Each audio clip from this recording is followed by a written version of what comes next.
In this video, I'm going to walk you through all of the steps and everything you'll need to complete your end-of-year teacher evaluation and submit it before you leave for the summer. The very first thing you're going to need to do is access the course in Canvas. This URL will either be shared with you to self-enroll via email or through your department, and you may even be auto-added if your IL is an overachiever. So first thing you're going to do is access the course. It will look something similar to this. If you're on San Luis, if you're Somerton, it will just be the Somerton logo as well. And to access everything we need, you're just going to click on the Teacher Evaluation Portfolio. And it's going to open the next slide, which has everything you'll need to do. All of the instructions are typed out and ready to go. So this tutorial is just going to cover these steps in a little more detail so you can see how it's done and what it looks like at the end before you submit. Once you've accessed the course, the next thing you need to do is make a copy of the May Evaluation Conference agenda. So we're just going to click here to force a copy. This is going to be the same on both campuses. And it's going to open this document right here. And this is the one we're going to be dealing with for the remainder of the video. You need to basically fill out all of this stuff. So you're going to put your name in, and then in a minute, I'm going to show you where to get your instructional practice score, and I'll show you what to do with the SMART goal data as well. The next thing you're going to need is you're going to need to open iObservation to look at your most recent or your evals from this current year. So here we are, we've logged into iObservation. The most effective way to get here is just by going to www.effectiveeducators.com and logging in. There are a couple other websites, but I found this to be the best one to get it without having any error messages. Once we've logged in, we're going to go to the Evaluations tab and click on My Evaluations. If you've been in the district for a while, you're going to have a lot of evaluations here. So the quickest way to do this is to go to Last Updated from the drop-down menu and click Sort. And it should move them, if you have sorted ascending here, it should have the very first one should either say In Progress in red or it will be blank.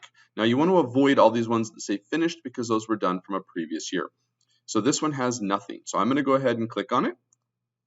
And all I'm going to need is this very top piece of information here. I do not need to scroll down at all. All I'm looking for is this instructional practice number here. The student growth will be added later by the school once that information is given later on in the summer or early next school year. So don't worry about that. All we're worried about is our instructional practice score. Whatever number you have here, you're going to take back to your May evaluation agenda, and you're going to drop that number right here in your instructional practice score. You're going to figure out, so if you had a 2, it's going to be developing. If you have a 3, it's going to be here. But whatever your number is, a 2.7, 3.2, you're going to drop that number right here in the instructional practice score. That's all you're doing with it. Now, the other thing you're going to do with that, back in the screen, is you're going to need to take a screenshot of it. The screenshot of it is going to go into your evaluation conference agenda. So you're going to go to your Canvas course, and all the way at the bottom, you're going to click on this Teacher Evaluation Portfolio. And it's going to open up a slide. If you're in Somerton, this is all going to be color-coded for you as well. What you're going to do is you're going to be providing 4 pieces of information. And for this, we're going to skip to the very last one. This is where you're going to include a screenshot of your evaluation score. So when I go over to my iObs, you're going to screenshot just this part. This is your evidence under your instructional practice. So that is going to get screenshotted and dropped right here. The next thing you're going to do is you're going to go to your SMART goal. You're going to have to open your SMART goal. So here I have just a sample SMART goal, not necessarily a great one. You're going to take a screenshot of this.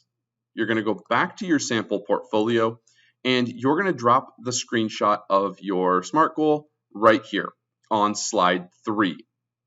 The last thing you're going to need for now is your SMART goal data. So let's just say you have a spreadsheet, whether it's Excel or Google Sheets.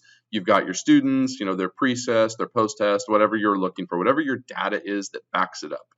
You're going to then take a screenshot, or you're going to make a link back here on slide 4. This is your SMART goal data. So you can either drop a screenshot of it here, or you can create a link that links to the file that has your SMART goal data.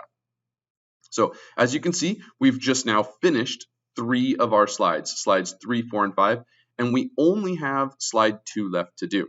So what we're going to do for slide 2 is we're going to come back to our May evaluation agenda, only this time we're going to focus on the bottom half, and we are going to use that SMART goal data. So the idea is you're going to say, did you meet your SMART goal? Yes or no. Then you're going to list the percentage of students that met their SMART goal, and then you're going to put your SMART goal score. The SMART goal score is going to be either a 1, 2, 3, or 4, depending on what it is. So in this case, let's just assume we met our SMART goal. You're going to put, did you meet your SMART goal? Yes. You're going to put the percentage that you had requested or that you wanted your students to meet. And then you're going to put a 1, 2, 3, or 4 here. So I'm assuming you met, you're going to put a 3. After that, you don't have the ability to actually sign this. So you could either print this out, sign and date it, and then scan it back into the computer, take a picture with your phone, whatever. Or you can just use one of the fonts that is cursive, type it in there, type today's date, and then you can either link this or you can take a screenshot of this entire document, and that is what you're going to put on slide 2. So again, this can be a screenshot of your sample May agenda, or it can be a link. I guess the third option is you could screenshot, put the image in, and then make the image a clickable link that takes them to your actual May evaluations agenda. Once you have all of these things completed and all 4 of your slides are done, you're going to come back to your Canvas page. You're going to come here and you are going to click the blue Submit button. Unfortunately, I don't have it because I'm a teacher in the course at the moment, but this is where it would be. You're going to click that blue Submit button, and that will submit your teacher evaluation portfolio. I hope this tutorial video helps walking you through what you need and how to get all that information. Good luck.